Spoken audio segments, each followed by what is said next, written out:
What's happening, everybody? On today's show, a ton of topics to get into, including what rivalries are most important to be preserved for future SEC schedule. We'll run through a couple of those. Also, some tidbits as Kentucky starts their spring ball, and Billy Napier makes a hire to his staff. Locked on SEC starts right now. Are Locked On SEC, your daily podcast on the Southeastern Conference, part of the Locked On Podcast Network, your team every day.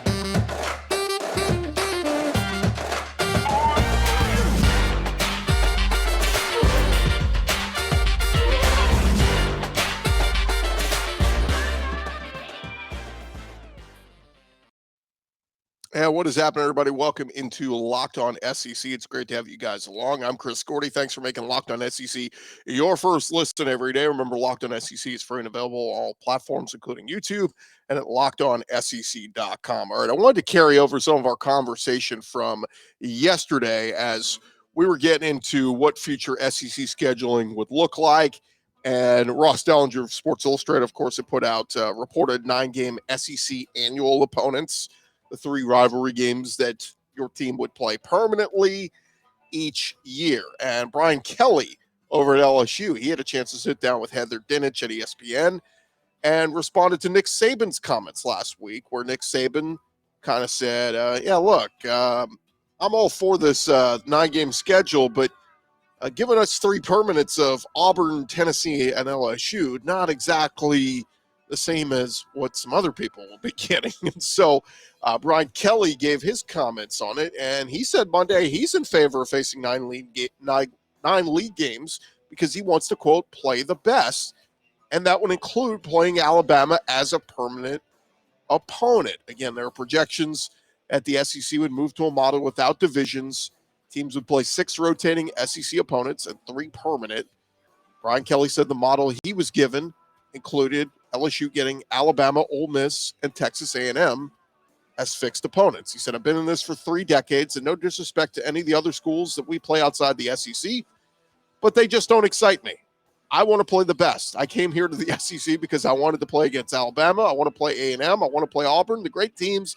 And then our new scheduling, we would get Bama every year, Ole Miss, and A&M every year. And that's really why I came here. I want to play those games. And I think playing 9 SEC games is great for your schedule and prepares for the opportunity to play for a championship, but also play for a national championship. Kelly reacted to Saban questioning the fairness of having to play Tennessee, Auburn, and LSU. He said, I think everybody has their take on their schedules. Nick has never backed down from a challenge. I'm not too worried about whether Nick Saban is going to have his team ready to play when he plays LSU. He'll be ready. I get what Brian Kelly's saying, but also, look, there needs to be some fairness in this.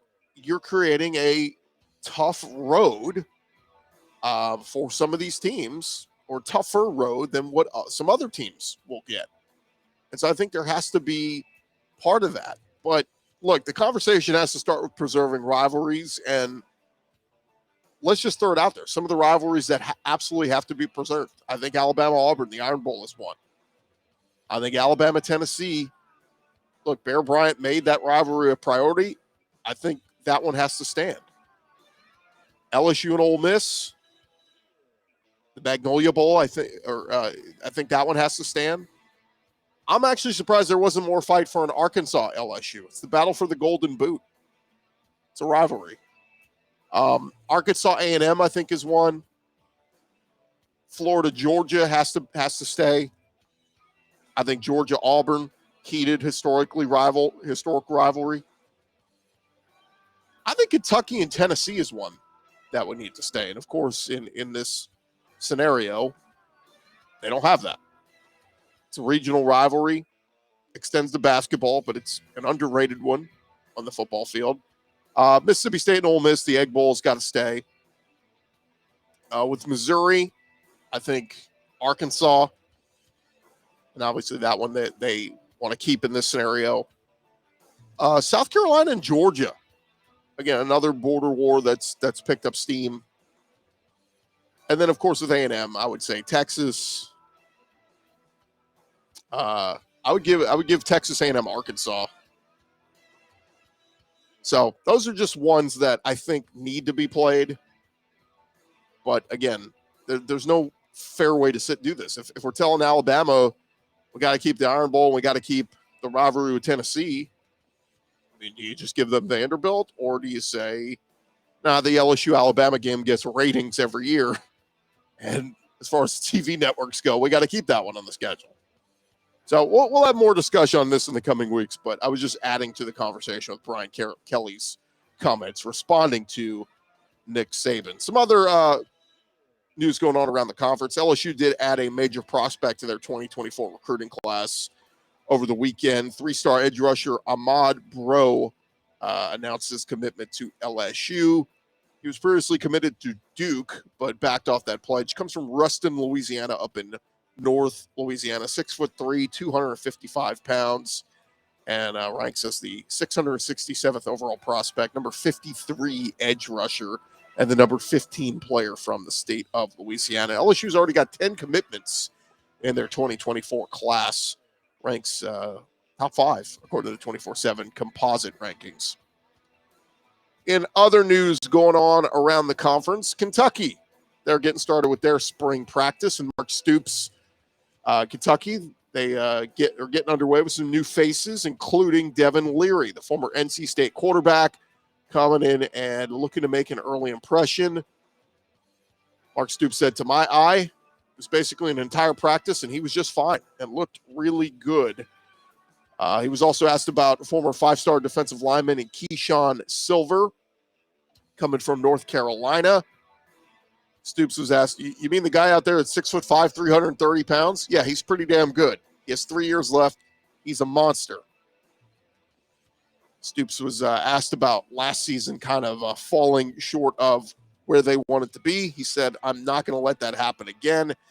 Other notes for Kentucky, he announced several players will be out until further notice because of injuries, including O-lineman Nick Hall, running back Ramon Jefferson, tight end Josh Caddis, tight end Jordan Dingle, and D lineman Khalil Saunders. So that is the latest there as Kentucky getting going with their spring ball and higher expectations. Look, Will Levis getting talked about as a top 5 draft prospect, and they are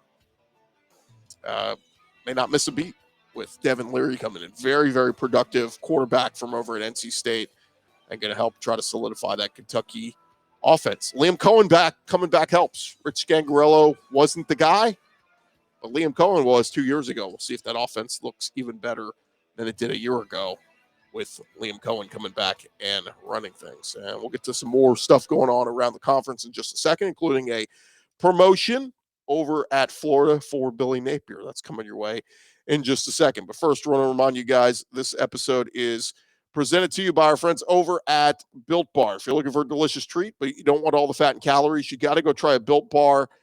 They are covered in 100% real chocolate, come in some amazing flavors like the churro, peanut butter brownie, coconut almond, tons of great flavors. Cookies and cream, double chocolate, coconut puffs, tons of them. You need to go check them out over at Built.com. And what makes Built Bar so special is they're only 130 calories, 4 grams of sugar, 17 grams of protein packed in there. So if you're just having a workout, just did some weightlifting, you want to pack on some protein, Built Bars are the way to go. Again, go to Built.com, check them out. You can also find them at your local Walmart or Sam's Club. That's right. Go into your local Walmart today, walk to the pharmacy section, and grab yourself a box of Built Bars. You can pick up a 4-bar box of the cookies and cream or coconut puffs. They got it for you there at Walmart. Again, Built.com for more information on Built Bars. Go try them today.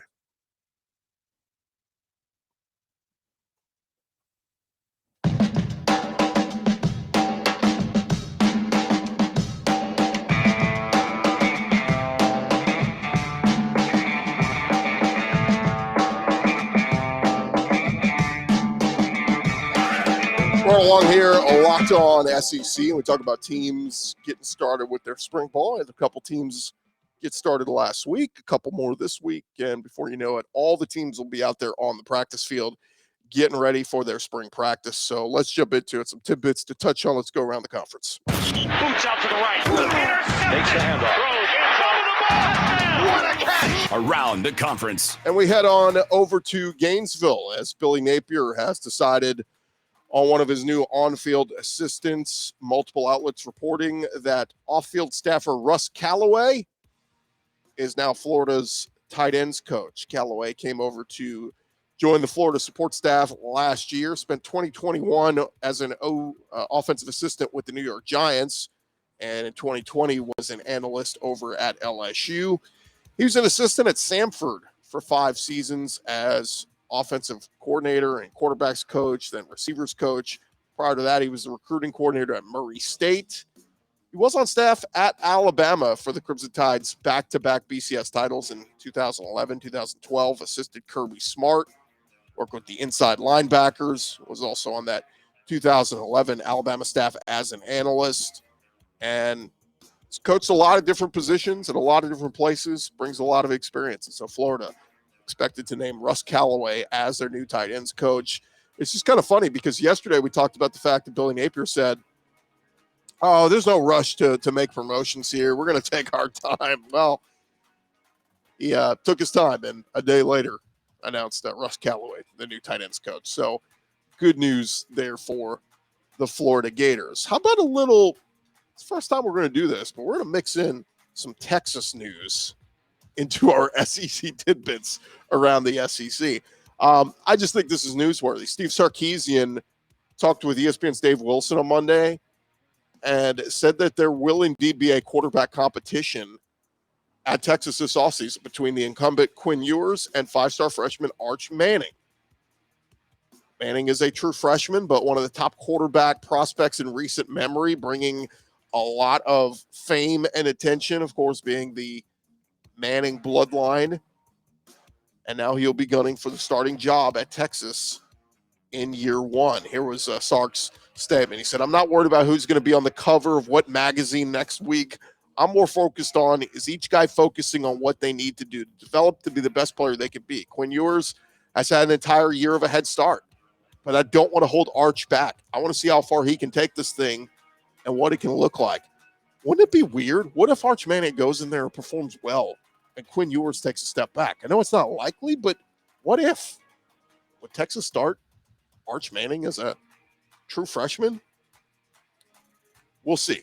Ewers, obviously, like we said, has the upper hand. He was the number 1 overall recruit in the class of 2022, started 10 games for the Longhorns after spending his first year at Ohio State.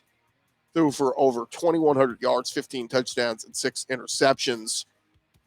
There is a current SEC tie here. Texas will go to Alabama in week 2 this season in a non-conference game, and going to Tuscaloosa. Never easy. Man, it would be a heck of a storyline if Arch Manning was the guy leading that team. Keep in mind, Quinn Ewers performed well against Alabama last year before he got knocked out of the game. Bryce Young needed that late run, that late drive to rally Alabama for the game winner. But, yeah, nonetheless, something to keep an eye on. And, yeah, we'll slowly work in some Texas and Oklahoma Nuggets in here since next summer they'll be part of the SEC. It's going to be weird. All right, a quick baseball nugget because we got some SEC hoop stuff we're going to get to in the final segment. Tennessee baseball completed a sweep over Gonzaga over the weekend.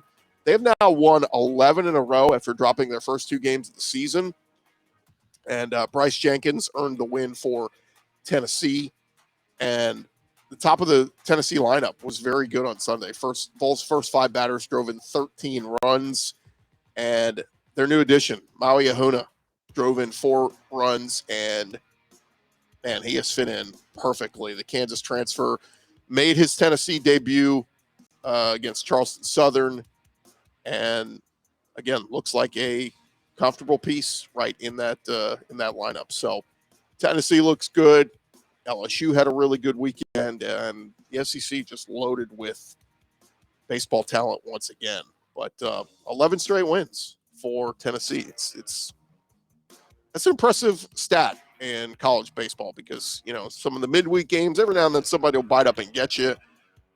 And granted, we're not in the SEC play just yet, but congrats to Tony Vitello's crew doing a fantastic job so far to start the season. All right, coming up next, we're going to run through a couple of SEC hoops nuggets as the basketball postseason awards have come out for the SEC. That's coming your way in just a second. But first, this episode is presented to you by our friends over at FanDuel. We've been telling you guys we hit that midway point in the NBA season, and now's the perfect time to download FanDuel, America's #1 sports book, because new customers get a no-sweat first bet up to $1,000. That's bonus bets back if your first bet doesn't win. Just download the FanDuel Sportsbook app. Safe, secure, super easy to use. You can bet on everything from the money line to points scored, three-pointers drained. FanDuel even lets you combine your bets for a chance at a bigger payout with same-game parlay. Look, college hoops season's winding down. You want to make sure you are in there and you don't miss out on the chance to get your no-sweat first bet up to $1,000 in bonus bets. We can go to FanDuel.com/lockedon. That's FanDuel.com/lockedon to learn more. Make every moment more with FanDuel, an official sports betting partner of the NBA.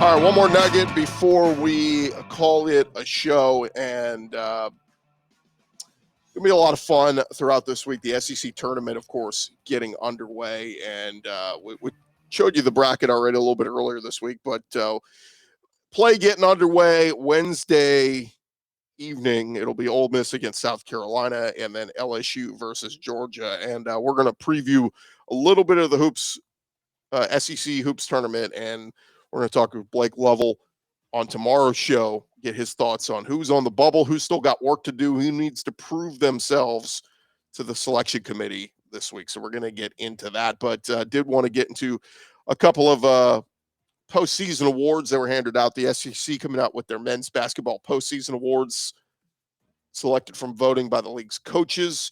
Texas A&M's Buzz Williams and Vanderbilt's Jerry Stackhouse shared SEC Coach of the Year honors, while Brandon Miller was selected SEC Player of the Year. I've talked about it. Look, we can talk all we want about Brandon Miller and what happened off the court, but on the court, he has been one of the most exciting players in the SEC this year.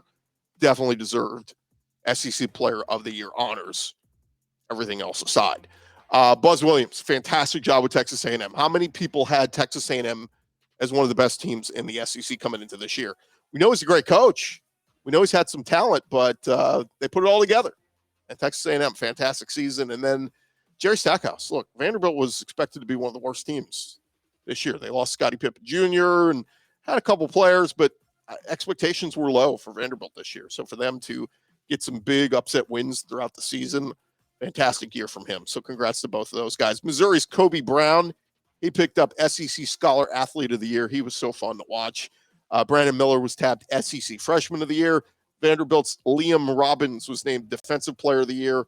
And Alabama's Javon Quinterly and Kentucky's Antonio Reeves were voted co-SEC Sixth Man of the Year.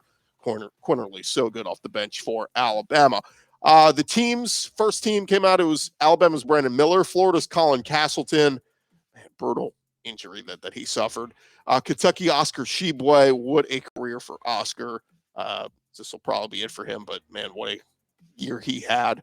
Mississippi State's Tolu Smith, Missouri's Kobe Brown, Tennessee, Santiago Vescovi, Wade Taylor over at A&M, and Vanderbilt's Liam Robbins. That was your first team, SEC team. Coming in on the second team, it was Alabama's Mark Sears, Anthony Black and Ricky Council from Arkansas, Johnny Broom from Auburn, as well as Wendell Green from Auburn. KJ Williams from LSU, man, bad year for LSU, but KJ Williams was their only bright spot. If they didn't have him, I don't think they would have won a game this year. Zy Ziegler from Tennessee, again, another tough injury suffered to him recently. Tyrese Radford from A&M. And then your all-defensive team, Charles Bediako from Alabama, Devontae Debo Davis from Arkansas, Colin Castleton, Florida, Zakai Ziegler from Tennessee, and Liam Robbins from Vanderbilt. So there you have it. Those are your postseason awards in SEC hoops, and it's been a fun season, man. I think these tournament games are going to be a lot of fun to see who can play disruptor and pull off some upsets. It's going to be it'll be some fun games, and of course, some teams still with something left to prove. I'm looking at Arkansas. I'm looking at Auburn. You know, Kentucky could really send a statement, maybe improve their seeding if they run rampant through this tournament. Get some wins maybe over an Alabama or a Tennessee. So Still a lot to happen this week in SEC hoops, and we'll talk about it as the week moves along. This has been Locked On SEC, a little bit shorter version today. Not the biggest newsworthy day, but wanted to run through just some of those nuggets for you guys. And again, tomorrow, if you're an SEC hoops person, you definitely want to catch our conversation with Blake Level. That'll be up tomorrow on Locked On SEC. I'm Chris Gordy. Thank you guys so much for making Locked On SEC your first listen every day. Now go make your second listen. Check out the brand new Locked On College Hoops podcast. Everything you need to know about college basketball all in one place. Hear from some big name experts, insiders, coaches, and players. Locked On College Basketball available on YouTube or wherever you get your podcasts. I'm Chris Gordy. This has been Locked On SEC. We'll talk to you guys tomorrow.